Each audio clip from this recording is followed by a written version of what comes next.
What's going on, guys? Jim Galvin here. Welcome back to the channel.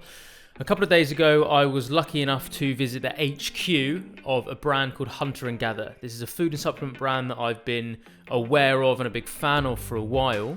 And overall, I've basically just been really excited to use this channel as a platform to showcase some amazing brands with amazing products, with a really passionate ethos, and engage in some wicked conversations with the people behind the curtains of these companies. We did have a few technical issues in the form of some audio problems, so do apologise, but please do bear with it. Trust me, your patience will be worth it. Here's what happened, check it out. Thank you for the coffee, by the way. Okay. I like it. Yeah, I like it. I like it. I think I'm converted. That was one thing that I think in any dietary approach would turn me off if I couldn't have coffee ever. I think I'd be absolutely bloody devastated. I feel like it wouldn't be worth it. I've just gone 16 days without caffeine. Oh, how are you getting on? Pretty good. Although I caved today, I was like, I've got to be a bit more sharp. I've not felt good, I must say. 16 days without caffeine. Every day you wake up and think, I need some. Even after 16 days? So it wasn't like there was 1 week it was hard and then it started to get easier. It hasn't started to get easier yet. To be fair, it did. The first week I coincided with a wisdom tooth removal. So I was in pain anyway. So right. I just like let that cover up. But yeah, just still not feeling optimal. So had some shroom coffee this morning. Oh, nice. Which brand? CPU. Yeah. Okay. CPU, yeah. Okay, nice. I've had the CPU one, and I've also had Force Matic. Yeah. And yeah, they're both good actually. The Force Matic one, I have to say, I do like. I was like, is it going to taste like mushrooms? It just tastes like really good coffee. So for both of you guys now, quickly, I said to Jeff when we were up here having a chat earlier, kind of when I started this YouTube channel, one of the things that I absolutely envisaged was to kind of attempt as much as possible to get on the road and actually start kind of collaborating with, networking with, and showcasing some wicked brands that very much are kind of consistent and congruent with where my head's at the moment in regards to kind of everything, nutrition, training, technology, whatever, but specifically obviously with you guys today, that's nutrition. And I first found out about Hunter & Gather through marine collagen because I was looking for, as I said earlier, kind of like an animal-based protein to bolster my protein through the day, but I didn't want whey. And I'd noticed, like, 90+% of people on the planet, that it doesn't particularly work well for me when it's just kind of full of antibiotics and hormones and stuff. Now, so I found that, checked out the rest of the brand, and it was wicked. So I reached out to you guys. Thank you for having me here today. It's great telling you. Thanks, man. So just in regards to kind of a bit of like context of how this kind of came to be, with obviously the connotations of Hunter & Gather have like paleo and keto connotations naturally. I did check out on your website a while ago that you guys have had, because you're celiac, right? Yes. In regards to kind of generally with any health struggles or whatever, how did this brand come to be? What made you guys turn around one day and think want to drop what I'm currently doing professionally and make this thing a reality? So it's there's a question. Yeah, it's a combining of obviously skills between Jeff and I, but also it goes back really far. So I was diagnosed with celiac at 18 months old. So as a baby, as soon as I was on solid foods, it was right, there's a problem there. Went on a gluten-free lifestyle. And back then, you didn't even have allergy declarations on the back of pack. So a lot of cooking from scratch from my mum, and really just understood like what was going into foods. And as I grew up, that was constantly kind of in my mindset of seeing what was in foods, and definitely saw a change for the quality of the ingredients, the hidden ingredients within foods. Jeff and I met as teenagers, and Jeff was many moons ago following like a conventional Western diet with like Weetabix in the morning, for example. And I'd explained to him about 5 Weetabix every day with sugar on top, and maybe honey as well, and maybe some banana.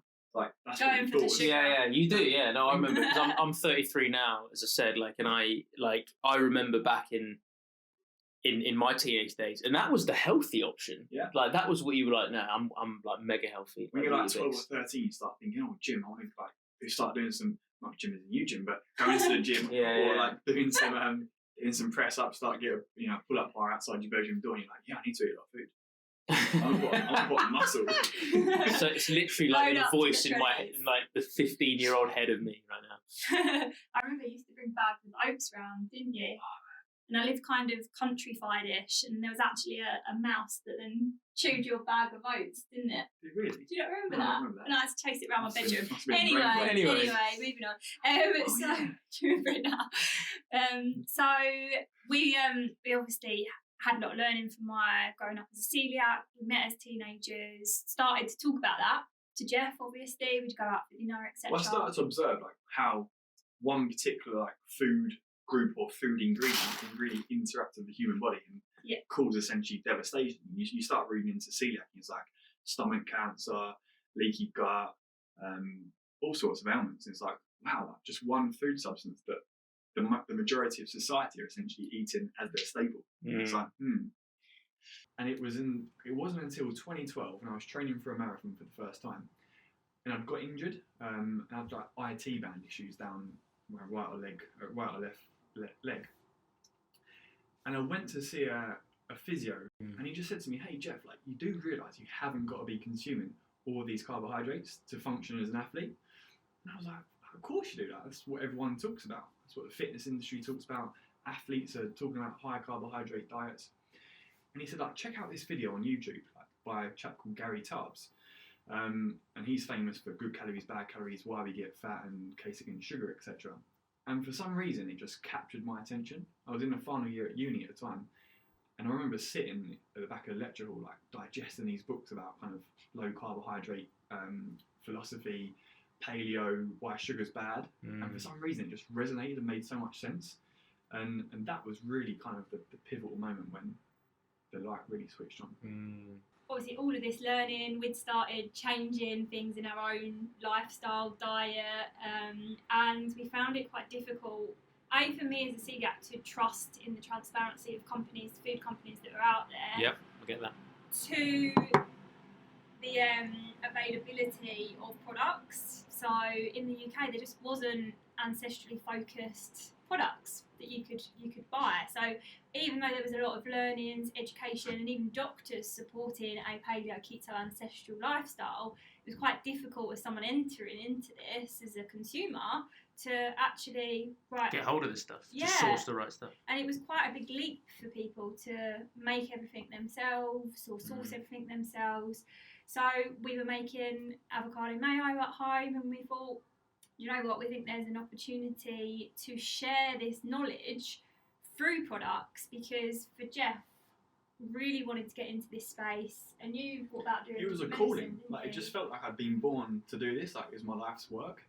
I'd seen such a transformation within my own well-being. I could focus for the first time. I had clarity of thought, high cognition levels. I wasn't hungry every 2 hours. You know, fortunately, I've always been a lean guy. I've never had issues with kind of being over fat or anything like that at all. But just like having clarity of thought for the first time. I remember sitting there and being able to work for 6 hours on my dissertation without having to like think about food, do anything else, and it was just remarkable. So I actually went into a career as a quantity surveyor and just felt like I'm not serving people here. I'm just working in an industry that's like focused purely on money, and that's how I felt. Typical millennial kind of mindset. I wanted to change the world, right? So I spent like 3, 4, 5 years serving what I call my apprenticeship in terms of just self-learning, just understanding how we could get this message across to as many people as possible. And I even got pretty advanced with looking into graduate entry medicine, and actually arranging work experience within a hospital in London. I didn't actually go through with it, but I was like, no, if I work within that industry, within that profession, I'm still going to be curtailed or have my kind of wings clipped, it felt, and I have to work within that kind of paradigm. Yeah, you're confined to that dogma. You're confined to that dogma, to conventional wisdom, yeah. And we just see how many issues are associated with that. And there was no one focusing outside of just products as well, thinking more of like the why and the lifestyle, and trying to educate people through articles or the content, as well as then having the options for people available. So we definitely felt like there was there was going to be some interest. We didn't know how much, and at the beginning it kind of started as just we'll see kind of what happens. We made a couple of 100 jars of mayo, which was our first product, the avocado mayo, and I literally shared it in a Facebook group, and we had people going onto the website buying. But pull back a sec there. Like we went around, we produced like 300 jars of mayonnaise, didn't we? And we was like, okay, that's quite a lot of mayonnaise. Yeah, it felt a lot. It felt a lot. Turned up here at the house on a pallet. And you're like, we're never going to get rid of all this stuff. Yeah. Bloody hell, we live in a townhouse. We've got to get it upstairs. I mean, There's your exercise. It was, yeah. We put it in the living room.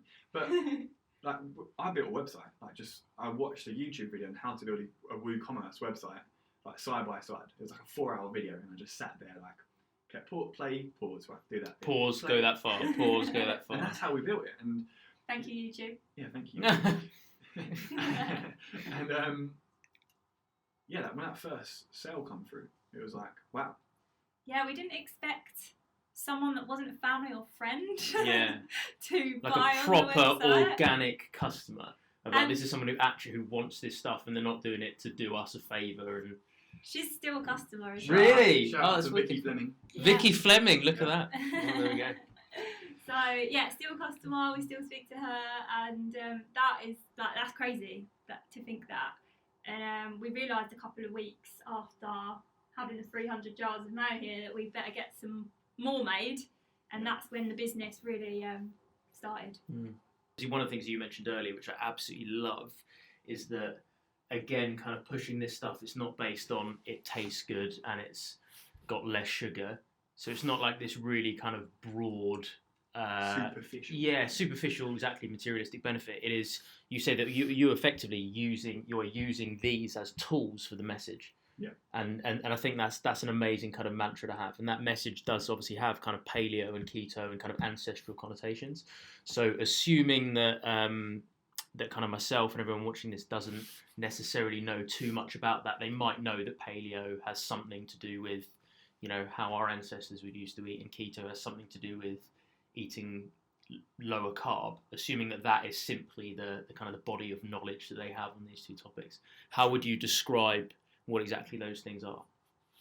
Yeah, so a lot of it is also interlinked as well. So when you step back a little bit with these lifestyles, even throwing carnivore into there as well, and low carb, like, it's not just necessarily about what the food is, it's also much more overarching. So paleo has the philosophy of, like you said, the hunter-gatherer times. Like, what did that encompass? There was no agriculture, so you wouldn't have the grains. So paleo lifestyle is grain-free. Seed oils weren't present at that time, and you'd be looking at similar lifestyle and diet to what those hunter-gatherers would be. So you'd have meat, fish, things that you could gather like fruits and berries are all good on the paleo lifestyle, but you don't myopically track your macronutrients. You're not looking at, okay, how many carbs am I having? By the default of following a paleo template, you would be cutting down those carbohydrates because you're removing the grains, the bread, etc. Keto, most people know it for high fat, low carb, but it is so much more than that as well. So if you're following a true ketogenic lifestyle, again, it has similar crossovers to paleo that you should be looking ancestrally, because hunter-gatherers would have utilised ketosis as a natural metabolic state in times when food wasn't available, because you can't guarantee that you're going to open your fridge and there's a bison there. Yeah, they had to go out, and there was that drive to go hunting, to go gathering. The difference between paleo is based on a narrative of looking back and looking at anthropology and kind of coming to some conclusions of how we may have eaten. So people can look at paleo and say, it's a fad. Okay, great, fine. But it's got some great principles there. But keto differs, in my opinion, from paleo in that it's a metabolic state. So it's a metabolic pathway. It's one that essentially our ancestors would have relied upon in times of famine, or in times of traversing from one place to another place. For me, because I've lived a lifestyle free from grains, and I didn't realise actually as a teenager I was utilising some biohacking tools as well, fasting, just in that by default. By default, just because of if I was going out for the day and there wasn't food that I knew was safe to eat, I could go for a fasting window and that wouldn't cause me any problem. So now, and we've just had a keto challenge month in February at Hunter and Gather, where the challenge was to educate people on what keto is. And I did start tracking my blood glucose and ketones level, and even though I follow an ancestral paleo template and I don't track my carbohydrates daily, I am in ketosis. So it's not like you can't do one and not the other. The default of being in lower carb for some may mean that you produce ketones, and it's an energy supply for your body to utilise. Have you? So I mean, in February when you guys were, so obviously I saw on your Instagram handle that you were doing a lot of interviews with other kind of keto enthusiasts or specialists, and have you got much anecdotal evidence from either your clients or from them of people who, as you said, would have had a lot more of a classic Western diet over there? You know, they might be 40 now and they might have had, you know, fast food or a takeaway 2, 3, 4, 5 times a week. And then they have to go a lot lower carb to get into that kind of ketogenic state. How do they find that? Is that a challenge? I think as long as you understand the principles, and because for a lot of people, like saying the word fat is still quite scary because there was so much marketing around like saturated fat is not good for you, but it didn't delve deeper into what types of fat. Are we talking about animal fat? Are we talking about seed oils, vegetable oils? Are we talking about coconut?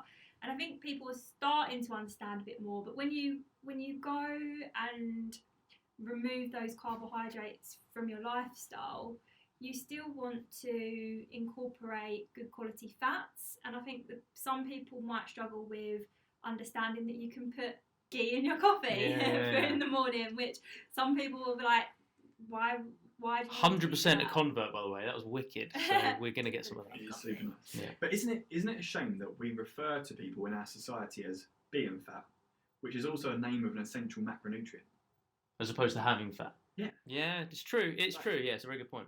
So, like, we don't say someone's carbohydrate. Like, we say someone's fat. Carbohydrate. So it's just got negative connotations. God, they're a bit carb, Look aren't at they?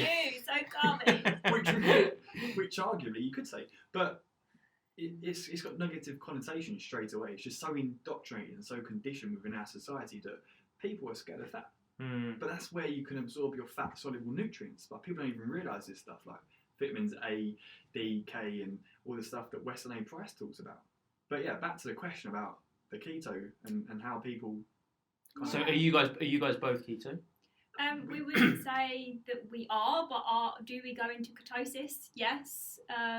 So it depends on what you class keto as being. So a lot of people say you're only doing keto if you fully track your macros and you track your blood glucose, and it's very tracking focused. But it doesn't have to be that way. Like if you've done it for a very long period of time, you roughly know how much carbohydrate you're eating in a day. It's called intuition.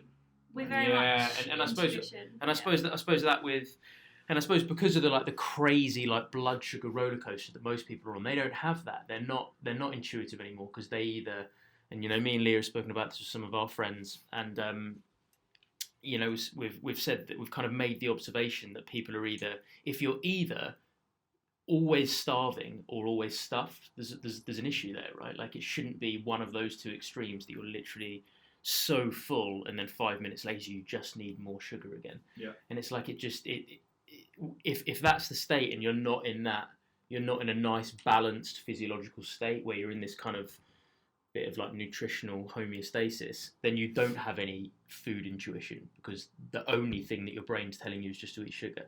Yeah. So I think you need to, from my observations anyway, you need to kind of develop this safer, more stable physiological state before that intuition can start kicking in. But when it does, it's game changing. Definitely. And there's a spectrum here. We know some keto coaches that are working with some really poorly sick people that need that real structure in their lives to understand and recalibrate. So like I'm a big advocate of using heart rate training for running as a tool to enable people to understand like if they're training too hard. But once you start developing that kind of you use that as a tool, as a biofeedback tool, but then you start developing that intuition as to how your body feels at certain times. So if you're consuming too much carbohydrate and too much glucose, then you can feel how your body feels. Like your brain feels wired. Like it has a physiological response. So there's a spectrum. If you're further down the spectrum towards where we are, and we've been doing this for a long time now, it's like, okay, great. Do I need breakfast today? Do I feel no? I'm fine. I don't need to have it. There is no need to have 3 square meals a day. Like it's just a modern day construct. These things. So it can be really simple. It can be really, really simple. I suppose when you're in that stage where you are, again, everything in your body is balanced enough and healthy enough that you're getting that biofeedback, and your brain can recognize what those messages are saying. But I suppose for people who might be a lot earlier in their journey of health and fitness generally, are there any kind of like key points that they should stick to for, as you said, like, people in the early stages might need more structure because they can't be as naturally intuitive because they're not at that stage. What structured steps would you guys say would be kind of the best things to start introducing if people did want to go kind of follow a more paleo and keto diet? Yeah, definitely like research first of all, what is a grain and where do you find it? Because the amount of even other brands I speak to, because we don't even collaborate with other brands or like giveaways or promotion, any brands that utilise grains, and we'll mention that, and they'll come back and say, oh, it's got corn in it, and I'm like, well, that is a grain, so you need to like maybe educate yourself. Yeah, we just don't compromise, do we? It's a good thing. Yeah, educate like where these types of foods can be hidden. To utilise like we've got a keto mojo, which you can test your blood glucose and your ketone levels. Which sounds crazy, but it's not. That's I think a fundamental tool. I was going to say that myself. Yeah, it's a tool. Just a blood glucose monitor where you like prick your finger. I mean, like similar to something that like a diabetic have. It's exactly the same. Oh, really? They're super cheap, super easy, and that will just give you a real understanding of what is happening postprandial. So once you're consuming food, what happens to your insulin response and how your body, because you may have absolutely fine glucose if you just test it in the morning or at any time, but it's how is that response once you've had food? Are you becoming insulin resistant? So is your body needs to pump out loads of insulin to keep your blood glucose down at a certain level? An analogy is almost like going along the road at 30 mile an hour in a car. But you in first gear, so like revving the engine really high, or you in third gear, things nice and easy. So I think blood glucose monitor for sure. And it also you can use if you want to do tracking of like carbohydrates, fats, protein, etc. There's some really good free apps that you can use. We don't personally track daily because we've understood and know what a higher carb or lower carb vegetable is, for example. Yeah. So you know this stuff already, but again, for people who that are starting out that might not have that knowledge base, having an extra resource in the form of an app or something that's going to tell them what their blood glucose is probably going to be beneficial, and just for peace of mind as much as anything else. Absolutely. Maybe not the fact that they're not only not getting that biofeedback, but just the fact that they want their hand held a little bit. I suppose that's one of the benefits of living in a technological age, that you can have these apps, you can have these different things that do give you kind of quantifiable data on this stuff. I suppose that does help. Yeah, they're fantastic tools, and I think you hear people say about labels like, paleo, keto, like tribalism. But I also think that at the start of someone's journey, they're actually quite useful because it does provide someone an identity. It provides a framework for them to be able to subscribe to and to be able to stick to, because we live in this modern food environment. You're just being bombarded with messages left, right and centre. So to be able to say, hey, no, look, I think this is what I should be doing is really useful. I think for us as a business, if we could just get everybody to reassess their refined sugar, their grain and their seed and vegetable consumption, that would be like an amazing start. That'd be a huge win. Yeah. Whether you label yourself as paleo, keto, carnivore, even gluten-free, but that just understanding of those three points, really, that's that's a driving factor for us, because we think that is a fundamental part of why kind of type 2 diabetes is on the rise, obesity, like even down to like mental health and aspects like that. We believe that by readjusting first step nutrition, and then that leads you down a journey and a pursuit of optimal health, you'll then learn about sleeping well, resting well, moving well, and picking up these other aspects, which becomes a whole circle. But you kind of got to pick a point for which to start at. Yeah, I agree. I think that's very, very well said, and that's something that I'm like super intrigued with at the moment, and have been probably about a year or 18 months. Is this idea of like, you know, biological individuality, and like the fact that everybody is different, and that's why you know, things like heart rate variability now are getting more popular. Things like intolerance testing, and will give you your results based on things like DNA testing, that kind of thing. And although there are differences, so obviously there are going to be huge discrepancies with something that could be really healthy for someone, as an example, could be bad for someone else. But I almost see that as kind of like mid-level, and I do see things like cutting down on refined sugars as the foundations of like, that's one of the things I'm interested in. What are the kind of the absolutely go-to principles that would benefit everyone? So regardless of what ancestry you come from, you know, color, creed, background, whatever, ethnicity, whatever your individual genetic type, there are those foundations, and obviously refined sugar is one of them. And you're saying that, you know, grains are one of them, and vegetable and seed oils are one of them. Yeah, I think Weston A. Price got it right in his observations back in the early 20th century, when he observed that things like refined flours, refined grains, industrially processed seed oils, and sugars were displacing the ancestrally consistent foods. And for someone that lives in kind of closer to the equator, they'd consume a lot more carbohydrate, whereas someone that's more northern, such as in Scotland, for instance, was a much more seafood-based or animal-based diet. They all contained animal foods within their diets, and organ meats in particular, which enable, as we touched on earlier, like fat-soluble vitamins and all that sort of stuff. But it's those really processed foods that are essentially displacing the nutrients that we should be consuming. Yeah. So people are filling themselves up with calories, energy, because people are myopically focused on calories and hitting their 2,000 calories a day or whatever it is. I'm not even too sure. But you just got to look at the Eat Well guide and see that essentially like 60% of the caloric intake is from refined flours, grains and sugars. And then you've got seed oils on top of that.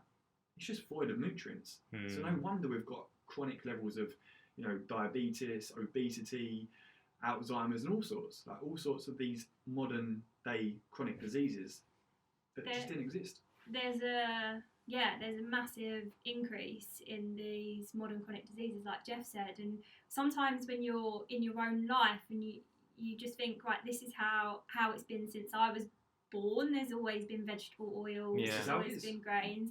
But when you look at it from an ancestral viewpoint, and we've got an ebook where we've got a like model of this. If you look at it as a clock face of the time for which that we've been evolving as a species, and then you look at the time when grains and agriculture came in, and we're not even talking there about refined grains, that's even like sprouted grains, and which some could argue were better because we're not fast tracking that process of the grains, but it's seconds on a 24-hour clock of the ancestral timeline. Seed oils are even shorter, so they've been around for 150 years. Yeah, right. Rapeseed oil it's also known as canola. In America, it's the same type of crop, and you often hear canola free from canola. But because it's a British term of rapeseed, we're kind of led to believe that it's a healthier oil. Yet actually, not that long ago, it was acutely toxic, and they had to the human body, they had to actually do some different breeding of strains to make an oil that wasn't going to kill you pretty quickly. But what's to say? Does it still kill you, just slower? Yeah, exactly. This is that's our terrifying. oil. So, are you guys familiar with Ben Greenfield? Yeah, so I'm reading Boundless at the moment. Well, I say I'm reading Boundless. I've been reading Boundless for about 9 months because it's like the size of an encyclopedia. But he's really scathing of canola oil actually, and he says like even compared to things like refined sugar, it's like canola oil is like just causes like irreversible damage to like your blood-brain barrier and everything. He's like, it's really really eye-opening. And even me, who's been I've been in the fitness space for however long. Again, so I was a Royal Marine Commander for 5 years. I was a Team GB athlete for 2 years, and now I've coached a lot of people. I even coach a lot of other PTs, and this stuff is still like, I'm aware this stuff is so, and I'm still learning and self-educating as much as I can now. And the unfortunate thing is we're having this conversation, but I do believe that this is nowhere near the mainstream. Yeah. And I believe that's why I'm like, right, let's make this conversation a little bit more mainstream. What is 3 things that people can do to try and, take the edge off the negative effects of their current lifestyle? And you're saying, right, reduce X, Y, and Z, and that's good. But the kind of conversations that we're having now, I think it's frustrating that it's so far away. It's going to take a long time. Well, I hope not. But the cynical part of me thinks it's going to take a long time for this kind of information to trickle down to kind of the general minds. But again, I suppose that's what our purpose is in this situation, right? To try and get it out to the masses and make people aware of how bad this stuff can be. For sure. The challenge with seed oils, I feel as well, and vegetable oils, is that a lot of people will say, well, I don't cook with that anymore. I use coconut oil, I use avocado oil, which is a great first step for your home. But actually, and again, we've got a graph on this around the increase in consumption of your calories from seed oils, and I think the average was like 400 calories per day is now coming from this food source that wasn't in our diet or lifestyle 150 years ago. And it's displaced animal-based. Yeah, so that's right. Okay. Yeah, and we're seeing this massive increase in the modern chronic disease. But if you think about, right, okay, just for what I'm cooking at home, a teaspoon of oil, it's not necessarily about you cooking at home and using an oil, it's where else it is. And it's in sauces, it's in like snacks, it's in dressings, it's in even in some like tins of meat or fish. Olives, mezes, it's everywhere. And you'll start looking and seeing it in the foods, the actual pre-made foods, and you'll be like, okay, actually, it's everywhere. And you go out to dinner or a restaurant, and often the oil used, or most every cases, time they're going to be using highly processed seed oils because they're cheap. They're cheap and neutral. Yeah, mayonnaise. So we're the only mayonnaise in Europe that uses 100% avocado oil. You might see an avocado oil mayonnaise, it's 4% avocado and the rest is a seed or vegetable oil. So it's reliant on people looking at the back of pack, understanding as well. It sounds a bit scary, like first of all, like, oh gosh, but the knowledge is important to share. Yeah, 100%. And then for a lot of people to be like, oh, I don't use that at home, I've just swapped to coconut, it's broadening, like looking elsewhere where these oils are. But I think, you can be quite cynical and sceptical and say, hey, it's going to take a long time.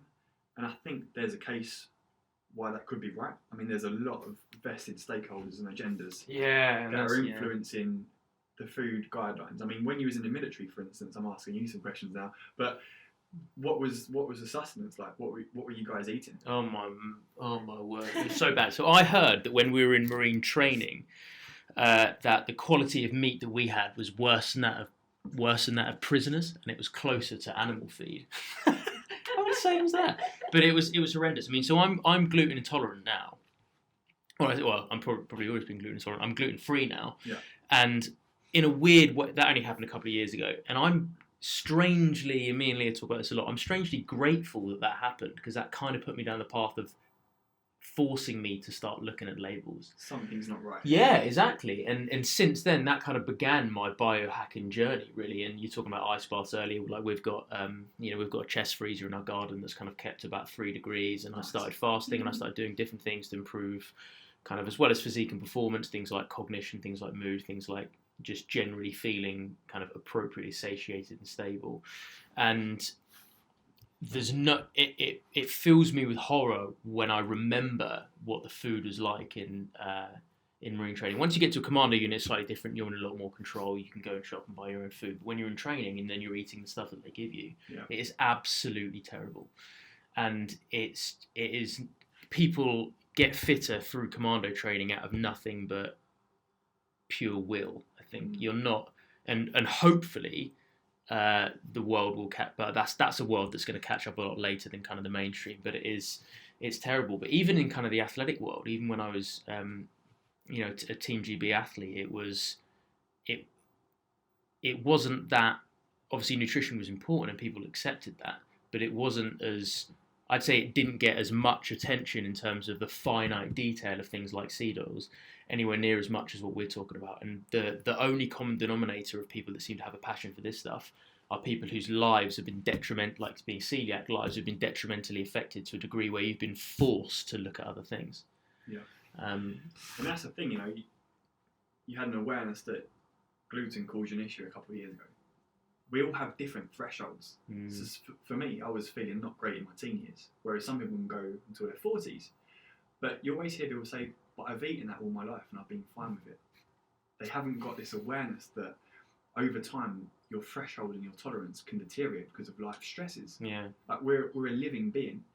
So that's fascinating within itself. But yeah, back to kind of the food guidelines are essentially what dictate the messaging that is allowed in like the food industry in terms of marketing, the claims you can make on packaging, the food that is fed to prisoners, to school children, to care homes, in hospitals, and all of that is influenced essentially by the food industry. And that stuff isn't secret. You can go onto the website of the Eat Well Guide and you can see who actually contributes to the committee of essentially saying, oh, what should we say our society should be eating? And there's huge organisations out there that, well, not huge actually, quite small organisations, but they've got loud voices and they're actually trying to say, hey guys, you've got it wrong from the top. And it's all well and good us here at Grassroots obviously trying to decentralise information and spread the messaging, but when you've got kind of governance at the top that's saying, hey, like, this is what our society should be eating, it's a very difficult position to be in. Yeah, it's a tough task to overhaul them. And that's why we use our products as our vehicle to get the message across. So we can sit on a shelf in a supermarket or a shop next to a product that uses seed oils, and we can be kind of that like, what's the word I'm looking for? We can protest essentially against it and try and get that message across in that particular way. But a good example of how that is all interconnected as well, it wasn't that long ago that I think it was 100-calorie snacks was something that they had brought in for children or schools. And then as that was announced, next day, the big players in the space, look at our brand new 100-calorie snacks. Like 99 calories. 99 calories, yeah. Get these for your kid's lunchbox. I think that a lot of people accept the fact now that, previously, maybe 10, 15 years ago, it would have been seen as a bit of a conspiracy. I think that people accept now that that is the case and there are, big corporate agendas.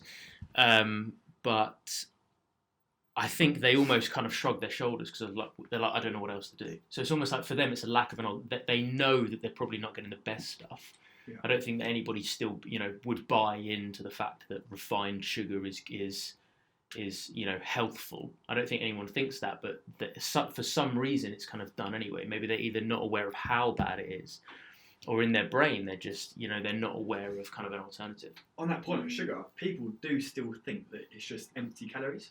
Like, so they don't even think of it from a hormonal perspective, like the cascade effect of consuming sugar. They just think, oh, I'm just consuming something that's got no nutrient value, but it's not. It's like, dude, what is it actually doing to your body in terms of like raising your cortisol levels? It's affecting, if you consume it in the evening, at an abundance, you're affecting melatonin release and you're affecting your sleep. So then you wake up in the morning feeling like crap, and it becomes this vicious cycle. So it's not just calories.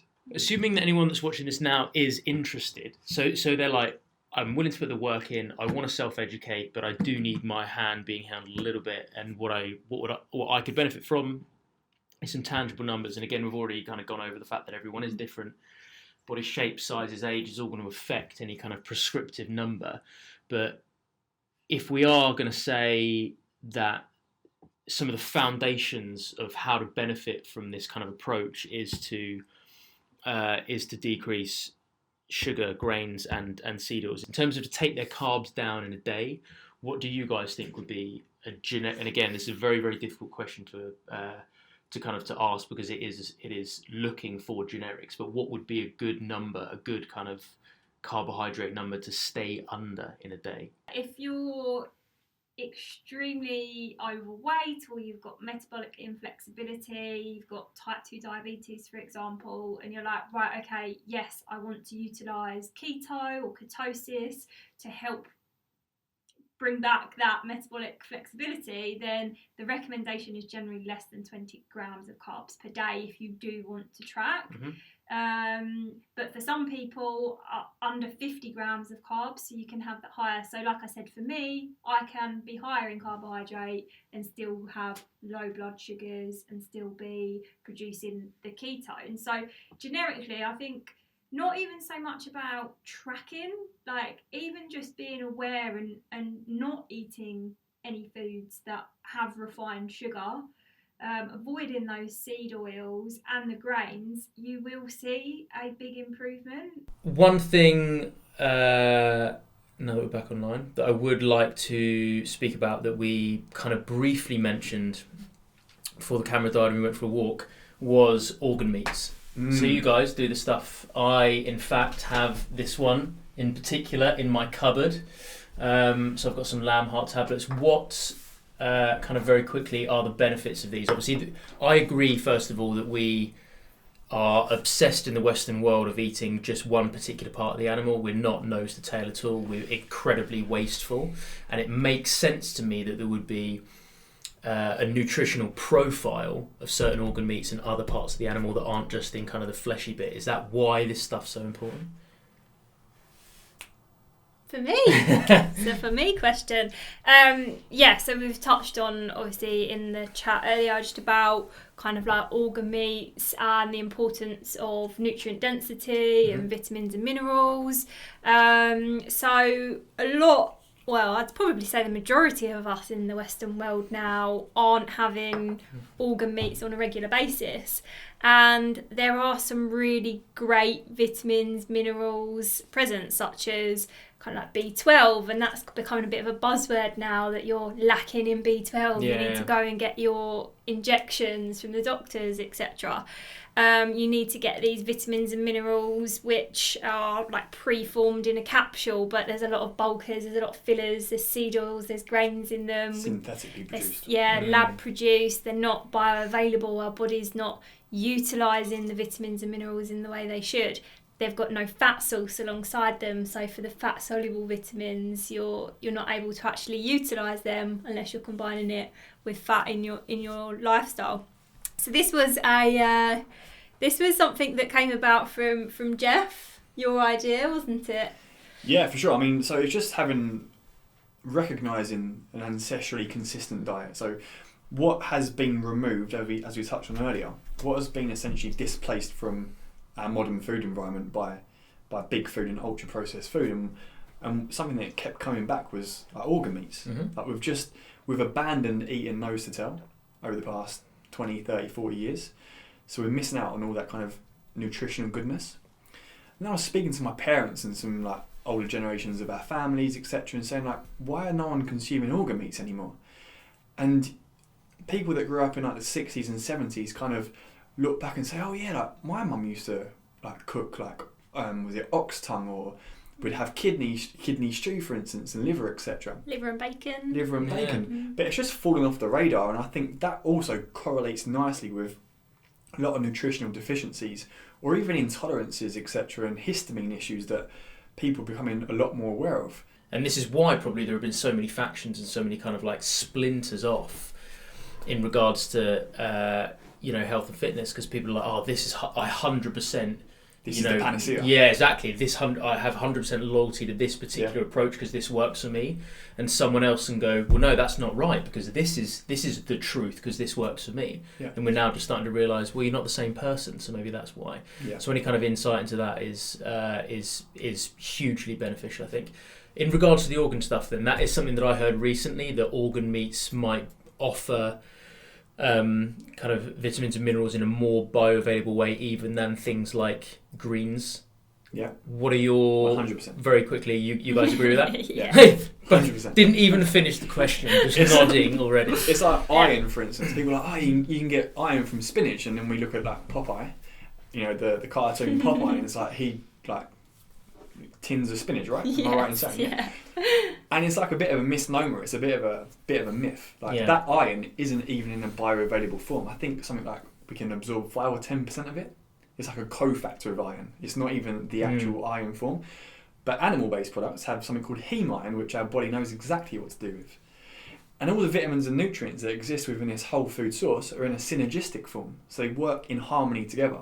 Rather than just isolating B12 and then consuming B12 at 7,000% of your daily nutrient recommended value, you're consuming something that our body knows exactly what to do with.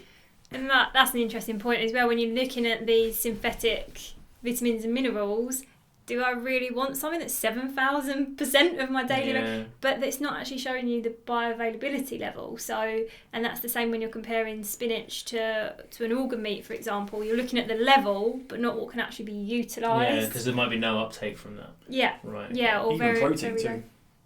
Yeah. I think the next iteration in nutritional labelling, what I'd like to see, is people obsess about protein content, right? But it would be great to have then an additional column that says how bioavailable that is to the human body. Now we have like the DIAS score and the PD, I forget the acronym, but we actually have like how available that amino acid is from that source, be it pea protein, be it soya, be it animal-based products, is to the human body. Like we know this stuff. So when you compare a gram of soya protein to a gram of beef protein, they're not the same thing. It really isn't. And I think that's kind of the next step in nutrition science and nutrition labelling. But there's a lot of agendas out there that wouldn't want that to be the case. Yeah, again, like we spoke about earlier, we'll slow down that kind of process. But again, like we have to all be grateful for platforms like this where we are now able to construct something and put this kind of conversation together and actually share it in a way that is a lot less censored than if we were trying to, get an article in the paper. For sure. Such, and that's kind of one of the benefits. So if that is the case, and there is a higher level of bioavailability of certain vitamins and minerals in things like organ meats, than something like than greens, as an example. Obviously, you guys both nodded to that. Does that mean there's no point taking greens? Depends on where you sit on the spectrum. So there's. Yeah, we do personally. I do eat spinach. I do have cabbage, make my own coleslaw with our mayo, for example. But there are people that believe that you don't need to have vegetables and you can follow a carnivore lifestyle. And there's things like oxalates in vegetables, which I'm not as clued up on as Jeff on this. But again, I think the focus is what's being shared is not always the full information. Yeah. Like protein is one, as Jeff said, vitamins, minerals another, but also the quality and source of that vegetable. Like, has it been sprayed with certain chemicals? Is it organic? What about the oxalate levels? And in other vegetables, you've got lectins and things like that to consider. So it's a long topic, isn't it? It's an interesting topic and one that people don't consider. So like within, so animals have a defense mechanism. They'll like run away from you as a human, or if they'll run away, they'll bite you, they'll do anything they can to get away. So that's their defense mechanism. They don't want to be killed and they don't want to be eaten. Whereas we just assume that vegetables are kind of like they just want to be eaten, and plants. But there's a level of toxicity within these plants, and like lectins, for instance, they exist as a defense mechanism to stop animals and humans from eating them because they want to proliferate and make sure that they can exist as a species. Makes sense. But we just give vegetables and plants a free ride in terms of it causes no harm. But for a lot of people, vegetables and plants and fruits, etc., can actually be quite toxic to humans, like chronically. And even there's a ton of plants in the wild that you can't eat and they'll kill you on the spot. But people just don't recognise that. And again, it's not my area of expertise, but I've got an appreciation for it. And you see quite elegant outcomes from people that do reduce the amount of fibre and plants that they're consuming, or err towards less toxic, quote unquote toxic sources of plants, such as avocados or squash, for instance.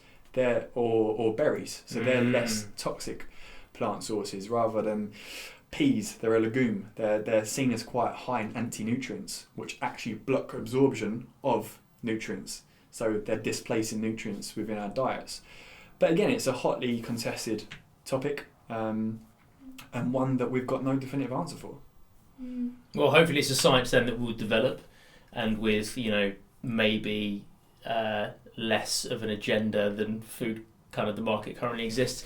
But I mean, I've noticed myself, again, one of the reasons, I think I said it, or hopefully I said it earlier, one of the reasons that I initially kind of, you know, found you guys and looked for this specific kind of product range was an overall attempt to kind of to optimize my own health. And I noticed that overall, and I'm very kind of fitness agnostic, so I don't lay claim to having, I don't label myself as anything in kind of the fitness and nutrition world.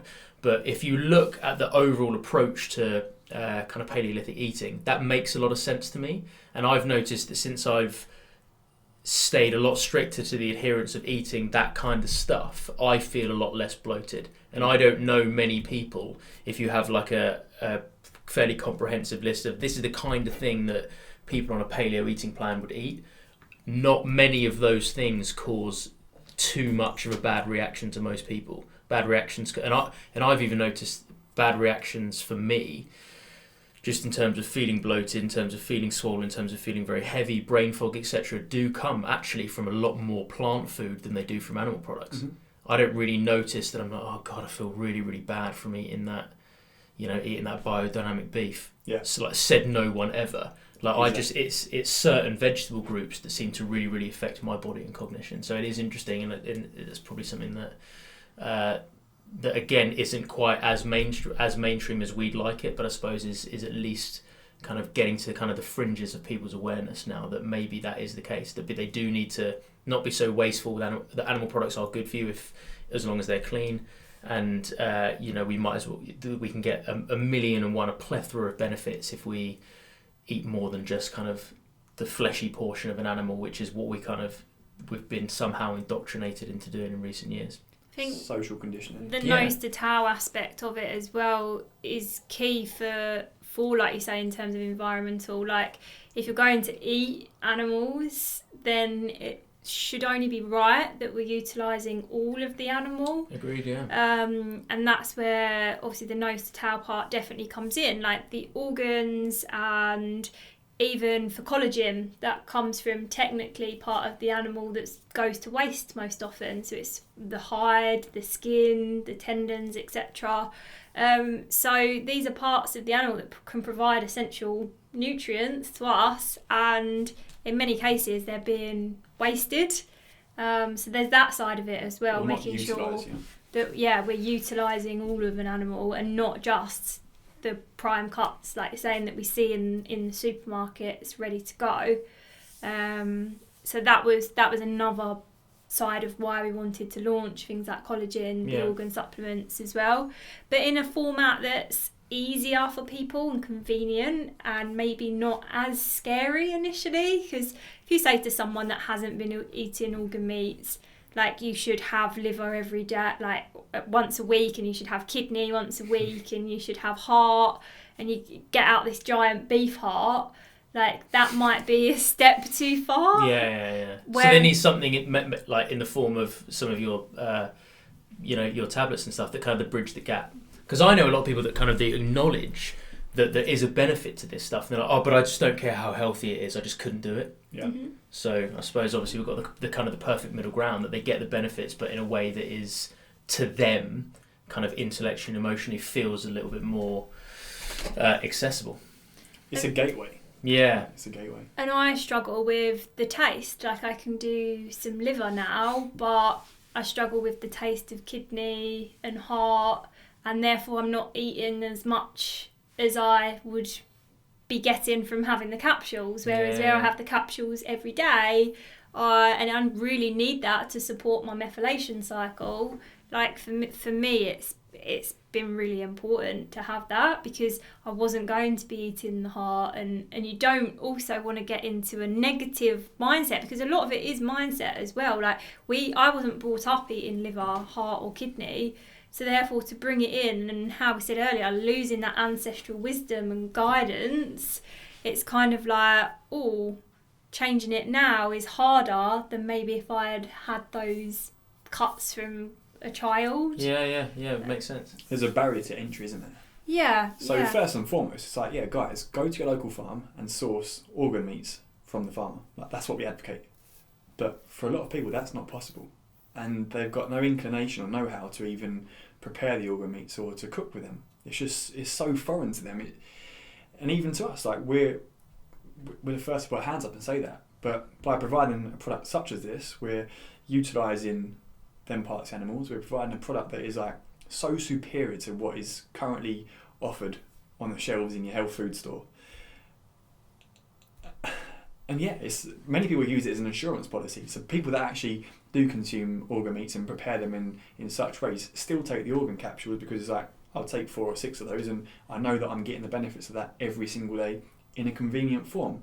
It's like the crossover between ancestral wisdom and modern technology. Like, that's essentially what it is. Yeah, that's a really, really good way to kind of, what a great marriage, right? Yeah. I mean, we have the technology to assist us with different things. It makes sense that we utilise it in some way to take us back to a way to, eat in a way and that will actually optimise what we're doing, as opposed to... Because it is funny, isn't it, that, like, you do get people, and I even put... Because I started doing some work recently with a company called Eat Grub, who, I don't know if you've heard of them, they Insects. do like roasted crickets and stuff. And I've got like, some of my friends are like, again, doesn't matter, it could be the best thing in the world, I just can't do it. It's just weird. And they're telling me that it's weird while like smashing down a bag of Haribo. Yeah. And I'm like, do you have any idea how recent, again, like we talked about in terms of the clock face earlier, it's just extraordinarily recent that we would be eating this poison without question. But again, because of the way that we're indoctrinated and kind of institutionalized into this way of thinking, that's normal, right? So segueing a little bit away from that, at the moment we've discussed kind of the overarching kind of some of the foundations of like the philosophy behind kind of paleo and keto stuff. In terms of Hunter and Gather as a brand, obviously you guys have been running for 3 years now, what do the next 3 years look like? Jeez. What does the next 3 months look like? No, we have intentions to enable people to find us where they shop. So we're obviously focused a lot on online, so we're with Ocado, our website, Amazon, etc. But for me, I'd like to see us on the shelf, more so in a physical retail presence. Competing against them. Products. Yeah, standing out on the Kicking shelf. them off the shelf and then putting you guys on. Yeah. Good. But we do it to, like, even down to our branding. Like, our mayonnaise labels are all black. You go into the mayonnaise aisle and most stuff is white or blue. Like, we stand out because we want to stand out, and that's come through in everything. So we want to be on that shelf, so we do look different. People pick it up, start reading, understanding. So that's really kind of a key driver for me. So I'd love for you to see us in the major supermarket throughout the UK, Europe, and further afield as well. Because that way we manage them to have like as big as impact as possible. Yeah, amazing. Yeah, like it's all well and good to keep the brand or a business like really small, but then you're not fulfilling its potential. Yeah, no, I agree. If the overall objective is to provide this value and use these as tools to provide a service in education, putting that in a position and creating an infrastructure business-wise, commercially, that allows you to do that on a bigger scale, that completely kind of makes sense. Do you guys have a prospective timeline for that, of when you could be on the shelves in some of the major supermarkets? I'd aim within the 3 years, for sure, definitely. The other side of what you mentioned there, which people don't necessarily think about as well, is that we've worked with Whole Foods Market for nearly the 3 years. Okay.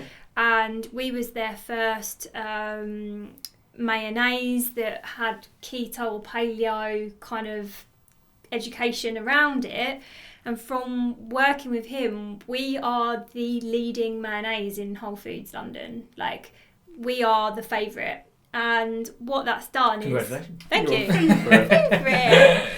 And what that has helped me with then is have conversations with places like Ocado, and therefore we're working with Ocado, and it can help with conversations in that. But also with the Whole Foods buyer, he's gone, okay, well, if people are looking for this clean product, this ancestrally focused product in mayonnaise, which is random category, like, he then went on a drive of finding other brands in other categories that had the similar principles, which was really interesting. So he then wanted to list more of our products. He asked me for advice on anyone else we knew in the industry that was creating these keto paleo friendly products, and he actually went on a drive to provide them in the Whole Foods Paving market. the way, eh? And it's kind of like a ladder, like Whole Foods market is really innovative, then you have kind of Ocado, then it leads into more like the bigger retailers. So gradually, my aim is that I'm not just educating the end consumer, but the buyers of and that's huge in these areas as well. And they wouldn't have heard of keto necessarily before us or paleo, and we're kind of encouraging this refined sugar-free and educating them around don't swap sugar for just dates. Like, we need to do something bigger to help change the nation. So my aim is to continue on in that for the next 3 years, and hopefully we get the buyers, because we can't just go to a major supermarket and say list our products and get straight on the shelf. There's thousands of brands fighting for the space. And you have to do a lot of education and campaigning. And I suppose there's an avenue to that, right? So it sounds like there's smaller, more niche, but more progressive, institutions that you can kind of start to work with, and it's like a spectrum. So then you kind of almost work your way down the road or up the ladder or whatever it is to the bigger. There's a roadmap. Yeah, there's a roadmap to the bigger, more kind of conventional guys. So it sounds like you guys are absolutely on that right now. But it's not without its obstacles, right? So obviously we come into a market with a mayonnaise that's like 4 or 5 times more expensive than the conventional mayonnaise. And obviously at the start of the journey, when we had no credibility at all, like, you won't even get an email answered. Like, they won't even answer an email, right? Because it's like, what is this? But you see a shift over 3 years as you gain more credibility and more traction. And the question we want people to ask is like, not why is this so expensive, but why is that food over there so cheap? That's the question that people should be asking. And a lot of what you see on a supermarket shelf, so people think, like Amy said, it's just easy to get into a supermarket. They watch Dragon's Den or The Apprentice and think that it's like easy. You just knock on the door and say, hey, we've got a new product. But it's not like that at all. There's people that sit in job roles within supermarket chains that govern what goes on the shelves based on their opinion, the market data, how much money a brand's going to spend with them for marketing wise. So there's all these variables, and then you're trying to bring something to the table that is totally kind of, in their opinion, radical and a step change and something that's kind of so foreign that it's a challenge. So you need to build up this body of evidence and this kind of credibility in the space and say, hey guys, like, this is why it's so compelling. This is why you guys should have this on the shelves. There are people out there that want it. And that's why, like, if people are watching this and they're thinking, oh, like early adopters on if you look at a marketing flow, like those ones that are like, I've got to have the newest iPhone, or I've got to have this newest thing because it's just come out and it's amazing. Like, those types of people actually do help small brands like us, because they'll go out their way to find us, and then that enables us to gain that credibility and then reach more people, because there are a big chunk of people, which is kind of the top of the curve, that are a bit scared of trying something new, or will wait and see how it goes. So again, it comes out to that tribe mentality of that there's different people for different reasons, and you need those early adopters to come in and be like, it's all right, it's safe, guys. This is a good thing, like, and then it moves more into the mainstream. We're definitely on the cusp of that. We're not niche anymore, and we are gaining that credibility. So I think over the next 3 years, I can imagine us being more of a household name, especially in the UK. And then it's how do we reach other areas, other countries that are also starting to have the similar impacts of obesity, type 2 diabetes increases, etc. So that will be a challenge for us, taking what we've learnt in the UK and using that in different attempting countries. to carbon copy that as much as possible, but in foreign markets. But fundamentally, alongside of that, we want there to be a shift, as I mentioned earlier, in like the food guidelines, for instance. We want there to be a shift. I'm not so sure how to express it, but we don't just want success for hunt and gather. Like, we want to make sure that governance changes, that food guidelines change. So people that can't afford a jar of mayonnaise still has the correct education on what an actual good way of eating is. Like, that's where the passion and the purpose comes from. Like. And I have to say, and again, I'm not just going to obviously all be biased because I'm here and I'm sitting in your house, but at the end of the day, the reason that as I said earlier, the reason that I reached out to you guys and wanted to have this conversation and wanted to put together this body of work and construct this to be able to chuck this out there is that is palpable. The fact that this is not for you guys just about pushing the product range. I see from you, from your kind of social media handles and from the message that you're putting out there, 20% of it is about the products and 80% of it is about the message of re-educate yourself, self-educate, and to improve your health. This is why this can work. This is what, and the fact that you guys are passionate about this in the principles and the philosophy is palpable, and you can tell. And I think personally that's the reason that Hunter & Gather is just such an attractive brand, and I have no doubt that is the reason that the brand is going to grow in success. I think that anyone that you guys attempt to collaborate with or work with in the future, I think it will do nothing but continue to grow. And I look forward to you guys. I genuinely think you guys are blowing a lot of smoke here now, but I think that you guys are kind of the pioneers in making sure that the amazing thing does happen and that this stuff doesn't stay niche and does become mainstream. So when this message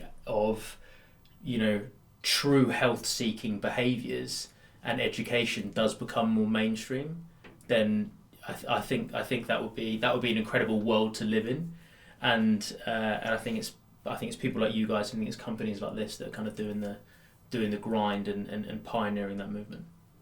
Good work, team. Thank you. No. Thank you. So, very quickly, one thing to finish on. Any new products that we do not yet know of that will be burgeoning in the market over the next year or so that are further through the pipeline to the degree that we know they are happening? The smiling is a yes. I'm head of NPD at the moment. So, yes, we do. We have 3 new products launching at the beginning of May. Are we allowed to know what they are? Sadly not. Top secret. Confidential. Top secret.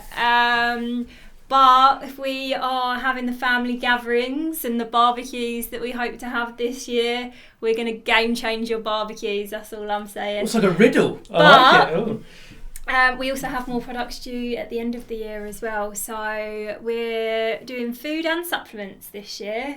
So there'll be innovation in both. So yeah, very exciting. That's all, I'm afraid. Oh man, teasing me. Amy and Jeff, thank you very much. You dressed that up nicely. Yeah, that was. We dressed it up nicely, yeah. I'm just going to not speak and let you guys give me more clues now. Thank you for having me, guys. I have very much enjoyed this discussion. I look forward to seeing the response, and I think it's going to be nothing but favourable. You're talking a lot of sense. Keep fighting the good fight. Keep doing what you do. Likewise, Jim. Thank you. Thanks so much. Thank you.